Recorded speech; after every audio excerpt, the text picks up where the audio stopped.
Defense is one of the biggest aspects of basketball that players tend to overlook. Even myself, I know we often go into workouts, and 95% of those workouts are probably going to be offensive heavy, and the other 5% may be conditioning or maybe even weight training. However, we have to put more time and effort into studying how to play defense and how to get ourselves better on the defensive end of the court. Defense isn't all about athleticism or skill set. Defense is also a mental battle. You have to want to go into each game wanting to lock up the other team's best player day in and day out. You have to want to go into the game saying, okay, if I have to guard somebody full court, then so be it. Defense is a whole mental battle that you have to conquer. However, the positive to that is that defense is something that can definitely get you on a team. If you're trying out for your high school team, that coach is going to look at you and see that you can lock up any player in front of you, and he's going to give you a spot on that team. Colleges often look for players who can play defense too. So defense has a lot of positives, but it is definitely a mental battle and something that you have to take pride into doing. So in this video, I'm going to give you 5 essential keys that you need to be able to play defense. Let's get into it. So the first key is defensive stance. The keys to a proper defensive stance is having your knees bent, being in that low, wide stance, having your hands active, and you want to make sure you're balanced.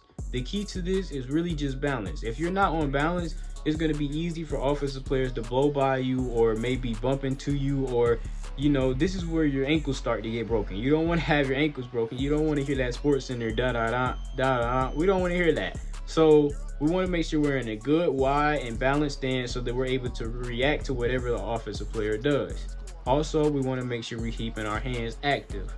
Another thing that I like to tell players when we're talking about the defensive stance is where your eyes are looking.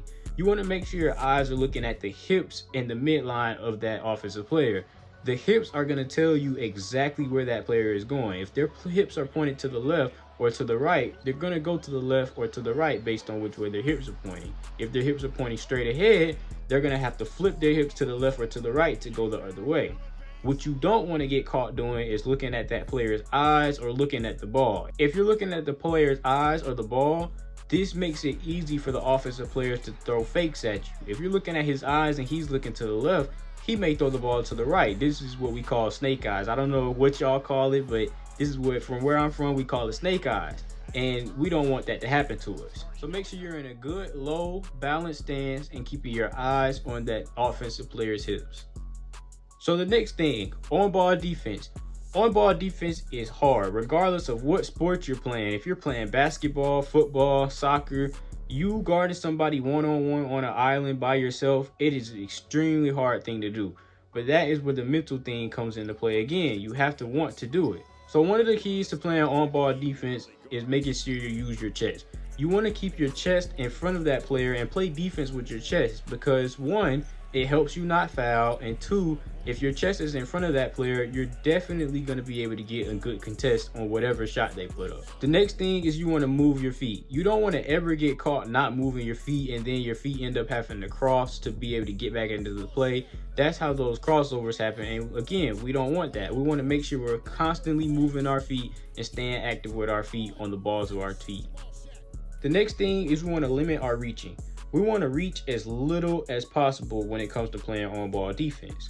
Reaching gets us into foul trouble, and if we're in foul trouble, we can't be on the court. A lot of steals don't come from playing on-ball defense. A lot of them come from off-ball, so reaching is not going to do a whole lot for us. It's going to put pressure on the offensive player, but it's also going to get us in foul trouble. So do not reach if you don't have a great chance at stealing the ball.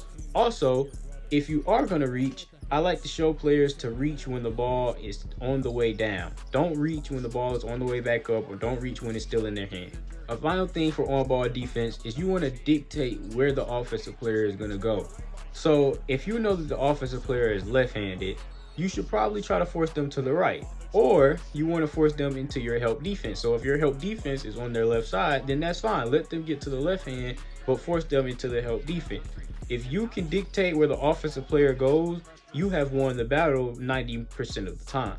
So the main keys for on-ball defense is just playing with your chest, keep your feet moving, do not reach if you don't have a good shot at it, and make sure you try to dictate where the offensive player goes. So key number 3 is off-ball defense.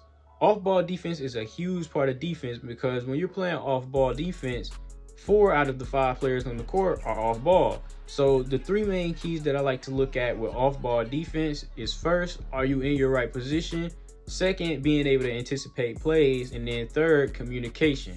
So the first thing, are you in the right position? If you're in man-to-man defense, you want to make sure you're on your right man, because if you're not on your right person, then that starts to create mismatches and that puts the team in a bad position. We don't want that.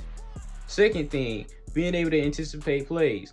Like I said when we were talking about on-ball defense, a lot of steals come from playing off-ball. If we watch players like Dyson Daniels from the Atlanta Hawks, a lot of his steals this season have came from off-ball defense, being able to anticipate what the offensive player is going to do before it even happens. Being able to anticipate plays comes from watching film, studying what offensive players like to do, and just studying the game and playing the game more often to know what's going to happen before it happens. The last thing is communication. We hear our coaches saying, "Are you not talking? You're not talking." We have to be able to communicate off ball at all times. Our teammate may be getting a screen set on them to the left or to the right, and if we don't call it out, 1, our teammate can get hurt, and 2, if nobody switches onto that player, there's an open shot, and then now the whole defense is hurt because we just gave up a free bucket. We have to be able to communicate. Communication is the biggest factor to me when we're playing defense. So key number 4 is effort and never giving up on the play.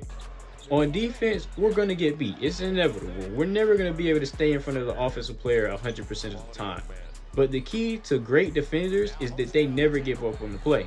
Those defenders are constantly trying to get a contest whether they get beat or not. So we got to make sure we never give up on plays.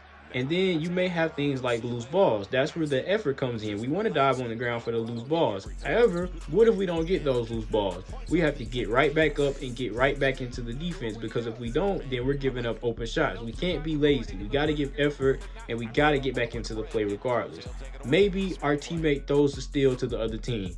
We see LeBron often. We see it blocked by James. Iguodala to Curry, back to Iguodala, up for the layup. Oh, blocked by James. LeBron James with the rejection. If the ball gets stolen or anything like that, we have to get back on defense, because those extra possessions, those is what's going to win us the game in the long run.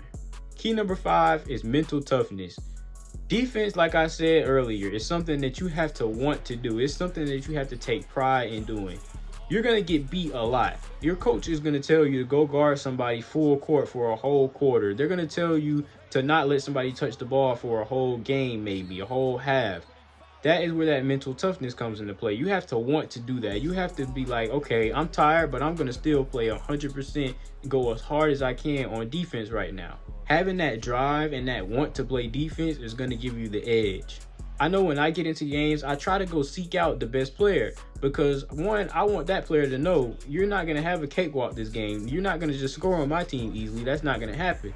It's mental. You want to have that mental toughness when playing basketball, and when playing defense especially. So there you have it. Those are 5 essential keys that you're going to need in order to improve your defense as an individual and as a team in basketball.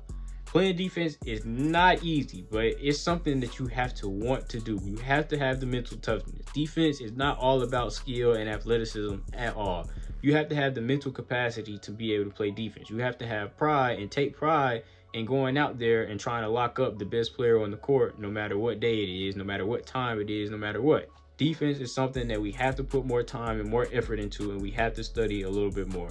Thank y'all for watching the video. Make sure y'all like, comment, subscribe. Let me know in the comments what y'all want to see, like what videos y'all want, tutorials, things like that. Make sure y'all follow me on my Instagram and my TikTok. Subscribe to the YouTube. Yeah, thank you.